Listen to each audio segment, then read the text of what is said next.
केंद्रीय गृह मंत्रालय के निर्देशानुसार हांसी के पीडब्ल्यूडी रेस्ट हाउस में एक मॉक ड्रिल का आयोजन किया गया। इस ड्रिल का उद्देश्य आपातकालीन परिस्थितियों, विशेष रूप से एयर अटैक जैसी स्थिति में प्रशासन और मेडिकल टीम की तैयारियों को परखना था। ड्रिल के दौरान हांसी प्रशासन का पूरा अमला मौजूद रहा, जिसमें SDM Rajesh Khot, SP Amit Yashwardhan, civil अस्पताल के एसएमओ राजीव डावला सहित तमाम अधिकारी शामिल थे। बता दें कि 1971 के बाद ये युद्ध स्तर पर पहली मॉक ड्रिल है। जैसे ही एयर अटैक का सायरन बजा, एसपी अमित यशवर्धन और एसडीएम राजेश खोत तुरंत मौके पर पहुंचे। ड्रिल के तहत घायलों को तत्काल एम्बुलेंस के जरिए हांसी के नागरिक अस्पताल पहुंचाया गया।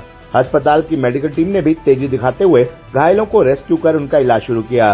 एसडीएम राजेश खोत ने बताया कि केवल 3 मिनट में प्रशासन ने सारी व्यवस्था पूरी कर ली, जो उनकी तैयारियों का प्रमाण है। हांसी शहर के अंदर मॉकड्रिल के दौरान हमारे अस्पताल के अंदर 14 मरीज आए थे साइड से और 3 मृतक आए थे, जिनको हमने वॉशरूम में शिफ्ट करवा दिया। मॉकड्रिल के दौरान हमारे पास 5 रेड कैटेगरी के आए थे, रेड जोन, ट्राई जोन के आए थे, जिनको हमने इमरजेंसी के अंदर शिफ्ट कर दिया।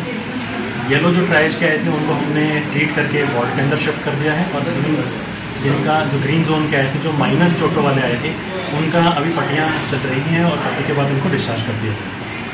किस तरह से प्रशिक्षण का अनुभव रहा आज का जो है, इमरजेंसी अगर होती है, युद्ध होता है तो उसको लड़ने के लिए? सर ऐसा है, ये मॉक ड्रिल समय समय पे हॉस्पिटल स्टाफ को होनी चाहिए, ताकि हम ऐसी कोई भी आपदा हो, सिर्फ युद्ध नहीं, अगर कभी भूकंप आ जाए, भूचाल आ जाए, बिजली गिर जाए या ऐसी कोई भी नेचुरल डिजास्टर आ जाए, तो उस केस के अंदर भी हम और हमारा हॉस्पिटल का स्टाफ पूरा तैयार है। तो कितने कर्मचारी थे सर? बताया जा रहा है कि छुट्टियां भी रद्द कर दी गई थी मॉक ड्रिल की छुट्टी। आज मॉक ड्रिल के अंदर हमारी 2 टीम्स साइट के लिए प्रिपेयर की गई थी और 2 टीम हमने अपने हॉस्पिटल के लिए रखी थी।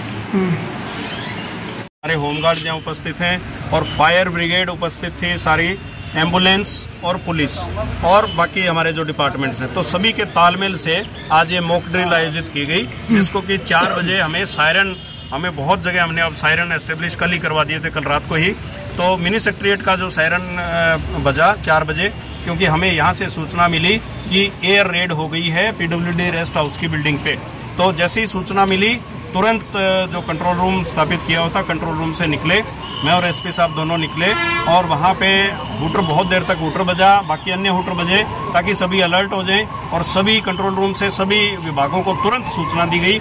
और 3 मिनट के अंदर आपने देखा, एम्बुलेंस भी पहुंची, फायर ब्रिगेड भी पहुंची, सिविल डिफेंस भी पहुंचा, होमगार्ड, पुलिस सभी पहुंचे और सभी ने अपना काम बखूबी निभाया है। मैं सभी विभागों का बहुत बहुत धन्यवाद करता हूं। इससे हमें स्टॉक टेकिंग का भी वो जरिया मिलता है कि हमारे पास कौन कौन से मटेरियल्स उपलब्ध हैं, कौन कौन से इक्विपमेंट्स उपलब्ध हैं। और एक बात मैं हांसी की सब डिवीज़न के जो प्रबुद्ध जनता है उसको आपके माध्यम से बताना चाहूँगा कि ये प्रिपेयर्डनेस की बात है, प्रिकॉशन की बात है, ये पैनिक की बात नहीं है।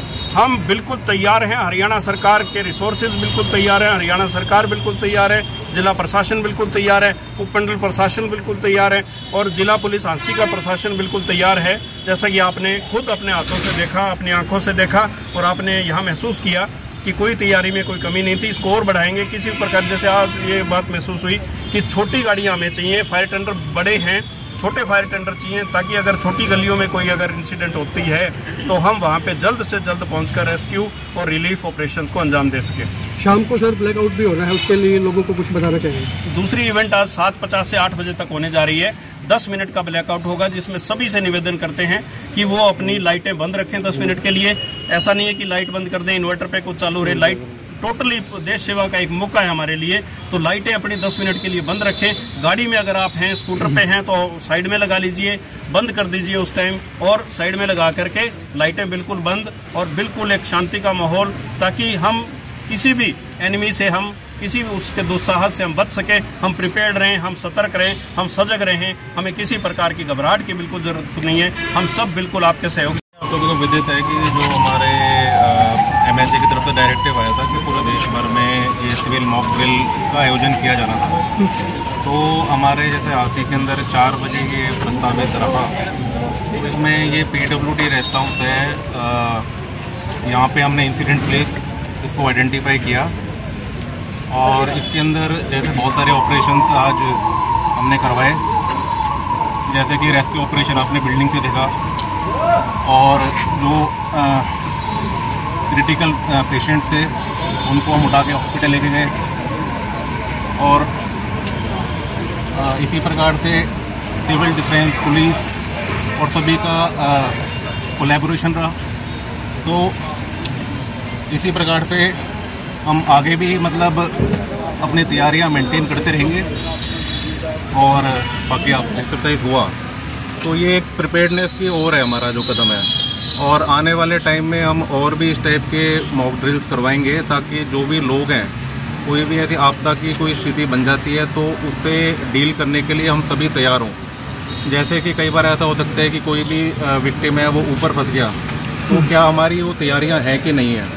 तो इसके लिए हम SDRF, NDRF एक प्रकार की जो भी स्पेशलाइज्ड एजेंसीज हैं उनको भी हम भविष्य में इन्वॉल्व करेंगे जी। और इसके साथ में जैसा कि आप सभी को पता है कि रिटेलिएटरी अटैक पाकिस्तान कर सकता है, तो इस प्रकार की जो पिछली मॉक ड्रिल हुई थी वो 1971 में हुई थी। तो हमारे जो सिविलियंस हैं उनको हमें तैयार कराना, उनको प्रिपेयर्ड कराना, मेंटली रेडी करना, ये हम सभी का उद्देश्य होना चाहिए जी।